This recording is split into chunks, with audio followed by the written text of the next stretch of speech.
For me, for example, if I am in a group of, in a meeting with a group of people, like as I am today, right, in this entire forum, and we are talking, I may be a panelist, but I'm also a learner here.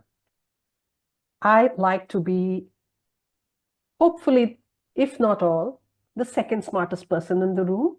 I don't want to be the smartest person in the room. Why? Because then I don't have a scope for learning. I am in the wrong room, right? So that is where the blind spot can happen. When a leader, and it's really lonely at the top, just to let you know, because when leaders become vulnerable, you are exposing yourself literally to a whole can of worms that will emerge. Oh, yes, I remember this is what the leader did. This is what they did. It is not about saying, oh, the person's opening up their space to receive ours as well. It is never perceived like that. Never is a very strong word. It's seldom perceived like that. It's very rare. So in terms of the blind spot, I will tend to make mistake if I am lonely, right? If I'm alone at the top and I don't have someone to talk to without, if I don't have someone to talk to in a safe space, for example, right? You need safety. You need boundaries, yes, but you also need safety to be able to talk and speak your mind out. And when leaders don't have that, you are definitely going to get blind spots. Also, some assume that they know enough and their learning curve stops. And that is where they transform themselves from leaders to bosses. And that is where the problem starts. Amazing. Thank you. Thank you, Sandy, for your share. And let me take take the conversation back to Kanaan. I have a question for you. And you are bringing up quite a lot of literature to our attention. And you were talking about the statistics as well. So for me, what is very interesting, and I wanted to know what is your perspective on that. The first time we heard about the term burnout is in 1970. Later on, 1981, Christine Maslach is developing Maslach Burnout Inventory, which is used as a framework for the production line. We need to remember, we didn't have the glass skyscrapers as we are having today. We didn't have the commercialized business. This 40 years ago, the business was mainly industrial. So we have it from there, from the actually very heavy times where the world was rebuilding. But the knowledge we do have, if we are going for the literature, we are going for the practices and so on. Yet now we are having a Gallup global report saying that 73% of people experience almost always with the burnout. So the question is how leaders, having this excessive knowledge, can actually understand how they can utilize that knowledge into the practice rather than only sharing the awareness about the mental health. Short answer is from my side, I would say that leaders can't. Okay. And I'm being controversial when I say leaders can't, because the leaders usually suffer from something called as the curse of knowledge, right? What happens is before you understand something, you cannot understand, you can't figure out as to how somebody who did understand it, like I don't understand theory of relativity, I can't fathom how Einstein could figure it out. The moment I cross over to the place where I have experience and now I understand something, I can no longer tolerate or be patient with somebody who doesn't understand it. So we forget the journey, like you had mentioned before, we forget the journey that we have done to where we are. And that's why when we look at people, unless we make a tremendous effort of being aware and conscious, it's very difficult for a leader to spot the signs, because they just ignore it and just push it under the carpet of being, oh, he's not able to take the stress or something of that kind. So if a leader actually has to spot it, first what he has to do is work on his own awareness about these matters. And that is, I think, a challenging thing in the current environment out there, because the focus on mental health has only shifted recently.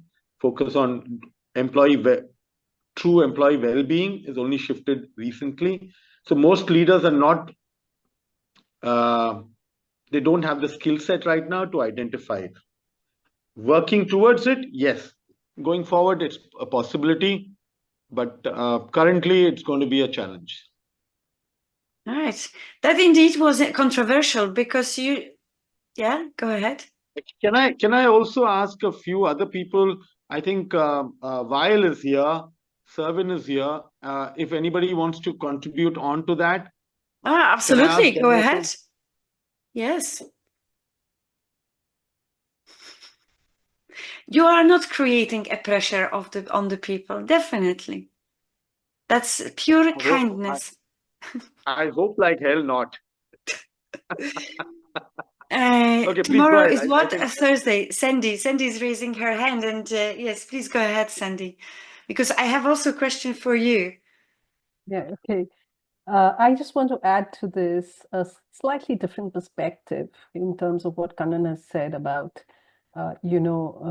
well-being, mental health becoming important now. It has always existed.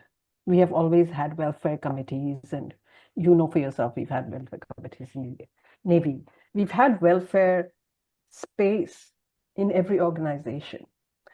A lot of the knowledge that we carry with us, I wonder about that because, as human beings, we know the essence of kindness. We do know the essence of empathy. That it's just different vocabulary. That's what I want to add to that. We can talk about it, big words, complex words, trying to make it sound really important, but eventually it's back to basics.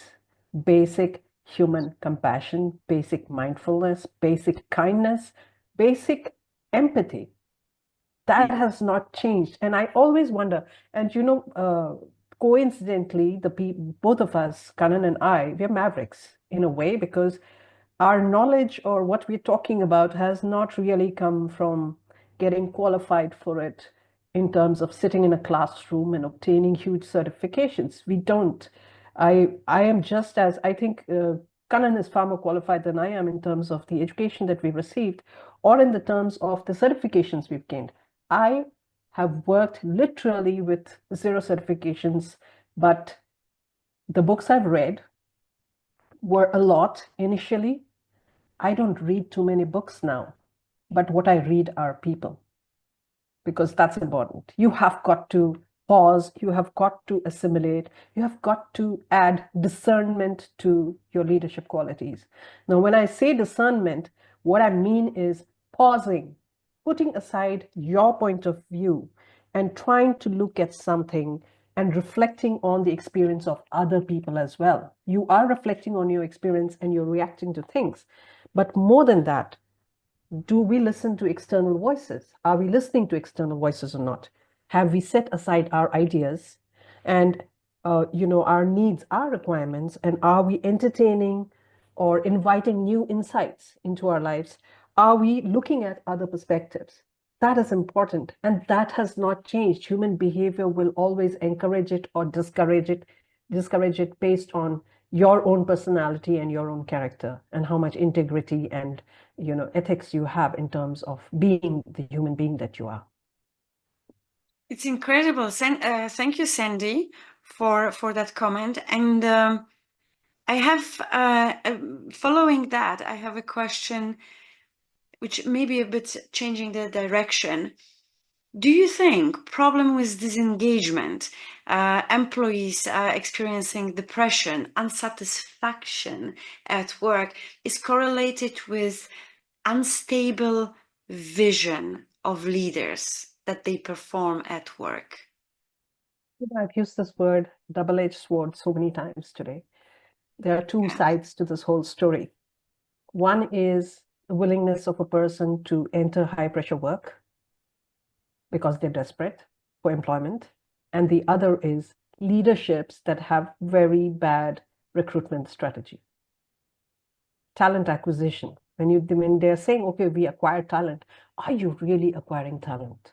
Are you placing the right person for the right job? And I've seen this n number of times as an HR person, where somebody applies for work and they end up doing something absolutely different, myself included. The first job I got hired for and what I ended up doing was different in the civil streets. This is after I left the military. I came in as a project manager. I ended up in sales. So sometimes it's interesting that people see in you something that you don't see in yourself, and they tap you for it, which is fine. But eventually, if you are reading a job advertisement and the advertisement reads ability to work under high pressure, don't apply. Why are you applying? It should tell you something about the organization. Their team strategy, their recruitment strategy is not in line. They are messing that part up. That is where the leadership is messing up. But where the employee is messing up is, I am willingly getting into the job. Yes, I'm willing to work under high pressure. Then you are in, you've taken a deep dive into the well. How are you going to get out of it? And then people end up blaming the leadership, but you were the one who consented to get into a high pressure job. So most of the time, and for example, when I'm interviewing, I like to place people where their talent lies, where their natural strengths lies, because they tend to enjoy the work. When you tend to enjoy your work, you don't feel so much pressure because you're actually thriving in it. But and then there are different personalities at work, right? You have leaderships that are very patient. You have leaderships that are always in a hurry. Who are you working under? There was a point of time in my career where I had one major boss who was supremely patient, gave me all the mandates. Mandates are very important for leaders down the line to be able to function.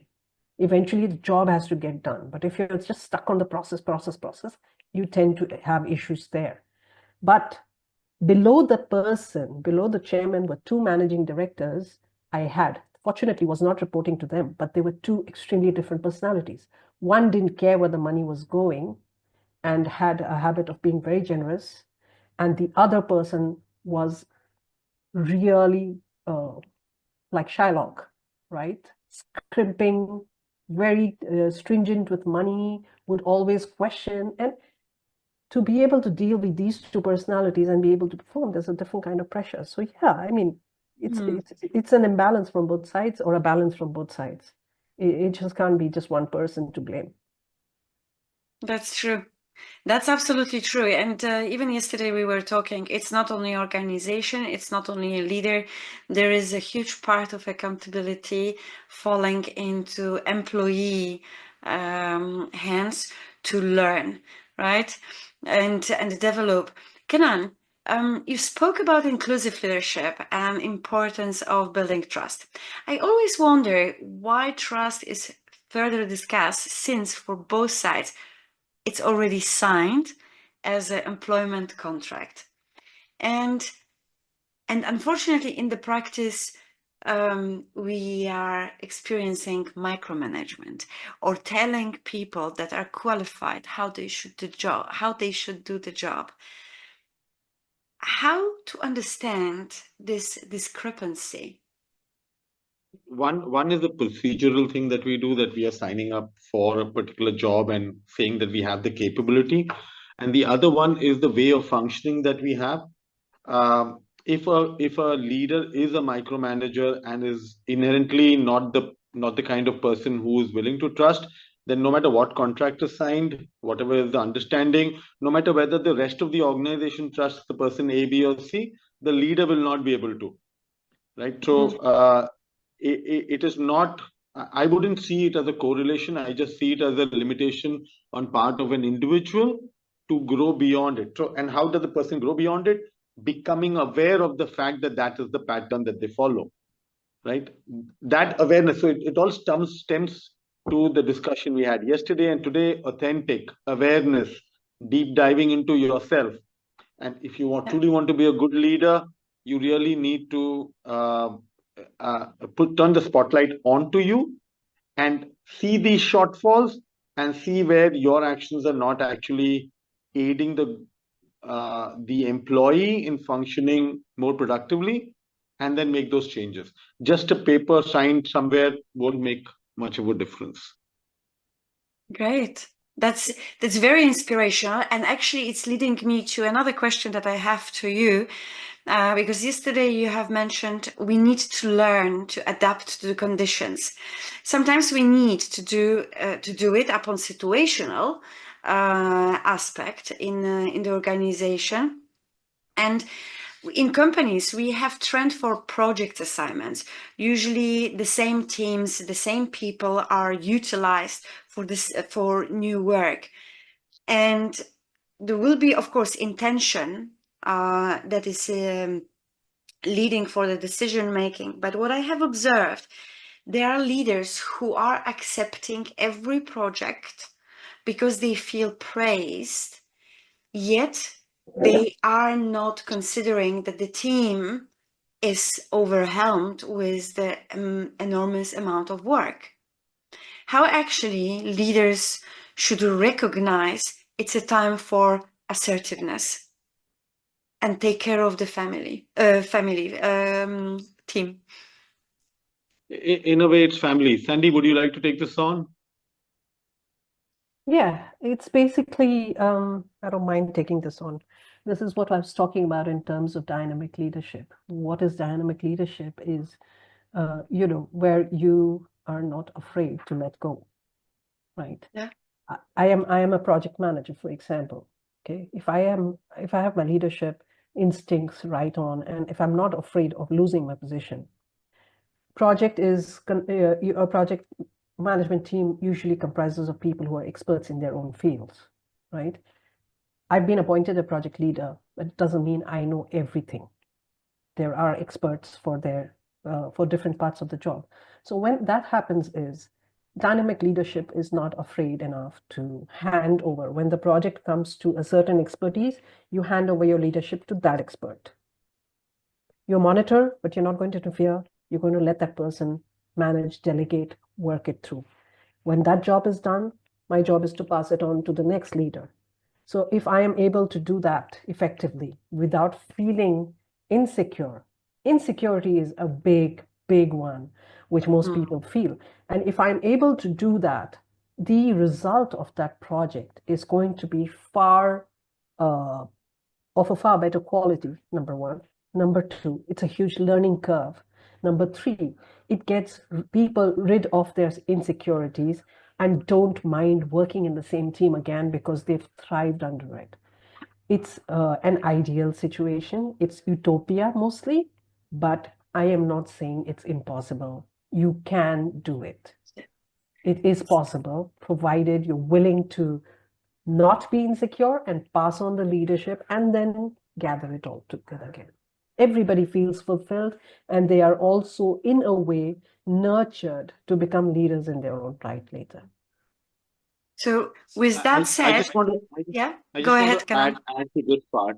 When you talked earlier about micromanaging, when you're talking now about not taking projects and seeing that the team is overwhelmed, it's not a one rule or that fits all situations like this. There will be a time sometimes for micromanaging. It's also the skill set of the leader to notice that somebody who is otherwise a great performer under certain circumstances is not performing, and then the leader might have to step in and do a micromanaging thing. Sometimes you have to set aspirational targets for your team to step up and learn that they can actually achieve those targets, because if you don't set aspirational targets, you may just get stuck at a glass ceiling and not go beyond it. So adding to Sandy's use of the word dynamic leadership, it's not also about just changing the leadership between people. It's also changing your own style of leadership depending on what the circumstances. Going back to the fact that you need to be aware of things yourself. That's yes, it's the word dynamic itself, right? It can be slowing down, it will be another day, it will be more evolving, speeding up, and so on. So thank you very much. Let me give the mic away to Sandy. Okay, thank you so much, dear. Sandy, go ahead, please. Hi. Yesterday, for those who are here, already heard about the little hack I talked about in terms of jars. They're still my favorite things. The other the other way that I use jars, and this is something I did a lot with HR, because to be able to get people to talk, it's a lot about body language. It's a lot about giving them a little bit of comfort before they begin to speak. And I've always had a cookie jar in my office, and I've had a candy jar. And I know it keeps emptying out fast or slow, depending on how many people come in. And so they know they're free to come in and, just grab a cookie and say thank you and walk away. And most of the time, I will always ask, okay, how are you doing? What's going on? So you want to share? I'm like, no, I just came for the cookie. Great. And most of the people, so what happens with body language? It's a very simple thing that you can do and notice, because you have to be aware of how people speak with their bodies as much as how people are able to express, because it's very hard to express in words what you're feeling. But when somebody is really angry and you're asking them a question, or you see a tiff that has happened and you want to bring that person in, you'll usually find they're usually like this, they've got their hands crossed, which is basically defensive body language. They're Yes. not going to talk. You have got to unfold this. That was the whole purpose of me keeping that cookie jar. So for me, it was like, here, have a cookie. So you've got to unfold your hands to pick the cookie. By the time you pick the cookie, you're ready to talk, because you have unfolded your hands. If your fists are inside, your thumb is inside your hands, fingers, they're not going to talk. You need to be able to open the hands, which is why when we get upset at home, or maybe crying, or when you're having a tantrum or just an episode, people tell you to sit down and have a glass of water. You offer water. In Indian culture, we offer water to anybody who's crying, just anybody. And I've never figured out why until much later when I started learning body language. But that is where it works. Because the minute you open your hands, you're ready to talk. If your thumb is inside, you're keeping it like this, you're not talking. So these are little cues that you will get, but the cookie jar always worked for me, and I just wanted to share that. And the other thing I would request people, if you really want to understand how to change a company culture or work towards mental health, is to read up the African philosophy of Ubuntu. Ubuntu is all about gathering together as a people and, understanding that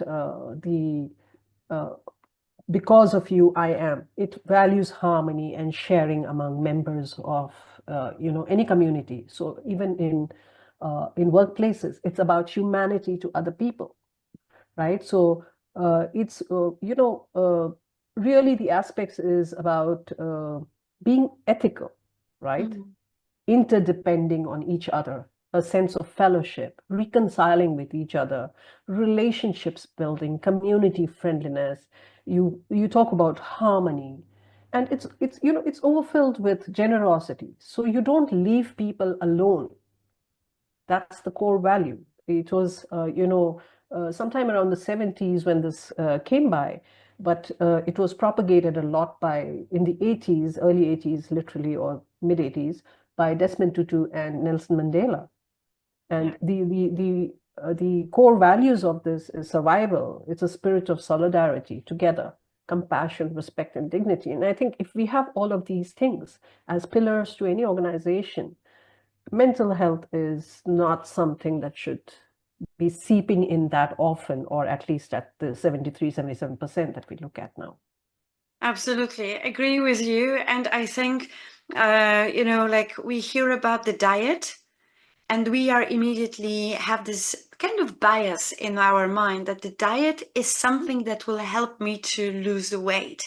But the diet is a daily lifestyle of eating. This is the professional term for eating, right? It's the same with mental health. Mental health is the daily life awareness, right? So this is how it just came to my mind. We are quite far behind the time. So Hassan, I hope you are looking forward to see what we will have for tomorrow. I am looking forward for Hassan's presentation, and definitely can't wait to have this discussion with Danica about the anxiety and conflicts. I think these are the two elements that we all are living in our life. Thank you, everyone.